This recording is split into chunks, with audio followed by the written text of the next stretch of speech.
everyone, I am Siti Adawiyah. I am the first speaker of Group 7. I'm going to tell you about grouping students in classroom management.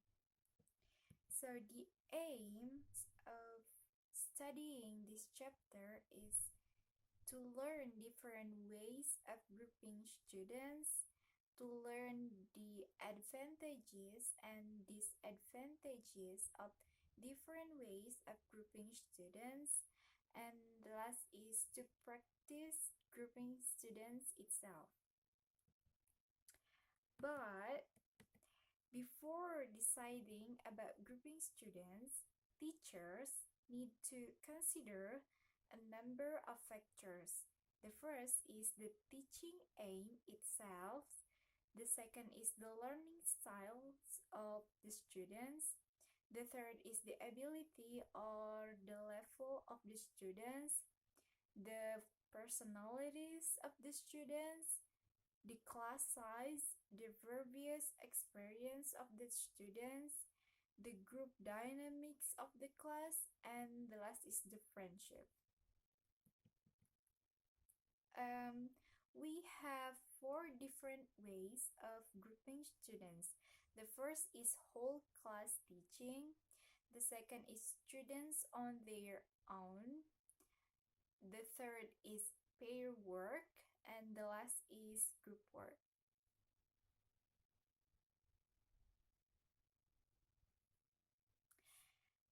The advantages of whole class teaching is it reinforces a sense of belonging among the group members, and it allows teachers to gauge the mood of the class in general. And the last is if language learning is collectively endeavor, the learning takes place more effectively when the language classes pull together as unified groups. Disadvantages of whole class grouping is it favors the group rather than the individuals, and the second is the individual students do not have much chance to say on their own.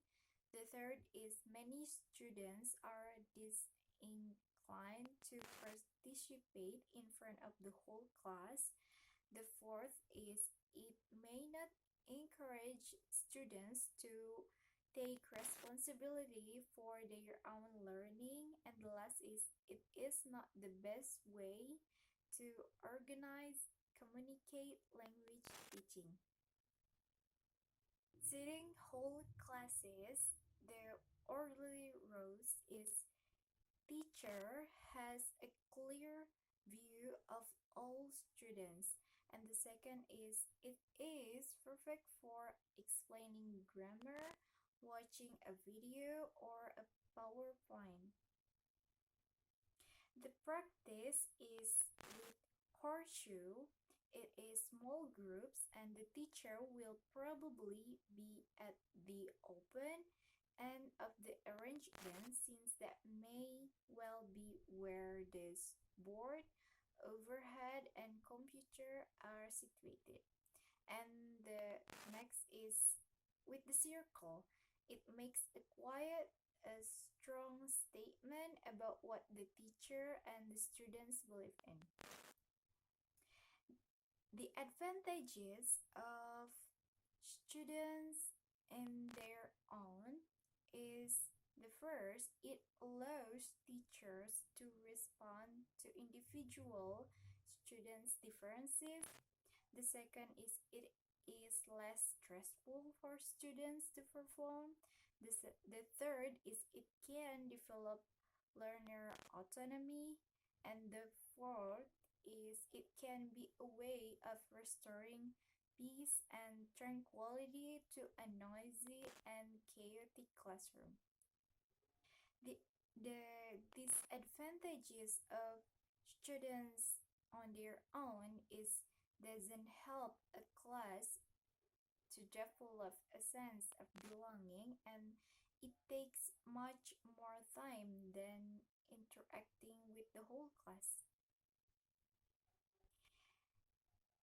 Pair work advantages is the first, increase the amount of speaking time any one students get in class, and the second is allows teacher to work with one or two pairs while other students continue working, and third is two heads better than one.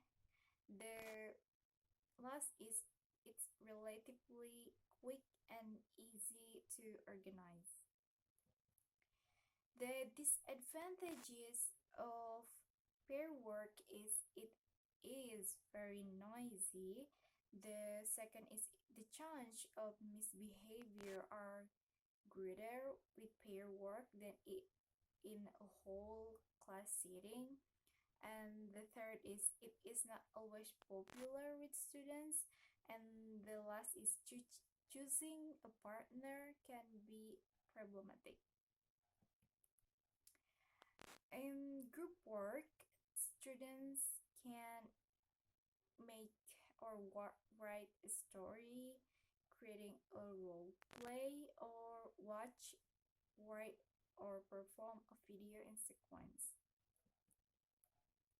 The advantages of group work is increase the number of talking opportunities, personal relationships are less problematic, it encourages broader skills to cooperation and negotiation than peer work, it promotes learner autonomy, students can choose their level of participation. And disadvantages of group work is it is noisy and not all students enjoy it. The third is individuals may fall into group roles that becoming fossilized. And the last is groups can take longer to organize than pairs. Bringing the chains. So the first is the task. Many tasks suggest a few students groupings. We can, as teacher, we can usually adapt them for use with other groupings. And the second is variety of a sequence. It helps to provide variety, thus sustaining motivation. The third is the mood. Changing the grouping of a class can be a good way to change its mood when required. So, separate the tables. Group work is easy to arrange, useful in mixed ability classes, difficult to teach in whole group activities. But other seating arrangement is the first is enemy corners. Two groups gets into opposite corners of the room, and opposing teams and face to face is where students sits in rows to make pairs. Everyone, I'm Syaufika Nadhifah, and now I will tell you about describe about organizing pair work and group works. The first point is making it work. It's mean like you must understand about the pair work and group work.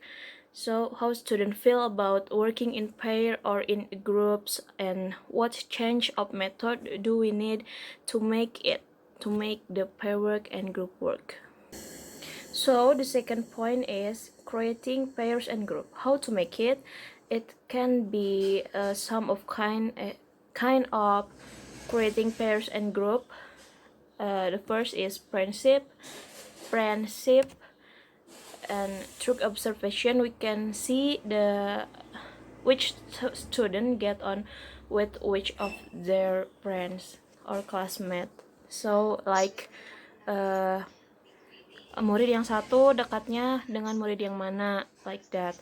So the second is sociogram, like we can ask the student to write who they like and who they don't like in the class. So dengan seperti itu maka kita akan mengetahui orang mana yang ingin mereka yang ingin mereka hindari atau yang ingin mereka dekati ketika ada tugas, seperti itu. So the third is streaming. It's like according to their ability, like weaker and stronger student and student at the same level. Like murid yang lebih pintar dengan murid yang kurang menguasai. Jangan sampai murid yang pintar berkumpul dengan murid yang pintar lainnya, sedangkan murid yang tidak terlalu menguasai materi bersatu dengan murid yang tidak menguasai materi lainnya. Jadi harus ada keadilan antara murid dalam group works tersebut. Dan yang selanjutnya itu student at the same level, murid yang mempunyai kemampuan yang sama di dalam kelas untuk menguasai materi yang kita ajarkan. And then yang terakhir yaitu change, the student who are sitting next or near each other, so the will scenario and numbers of letter. Kita bisa menggunakan metode-metode lain dalam membuat grup di dalam kelas, seperti berhitung 1 sampai 8 atau 1 sampai 10, kemudian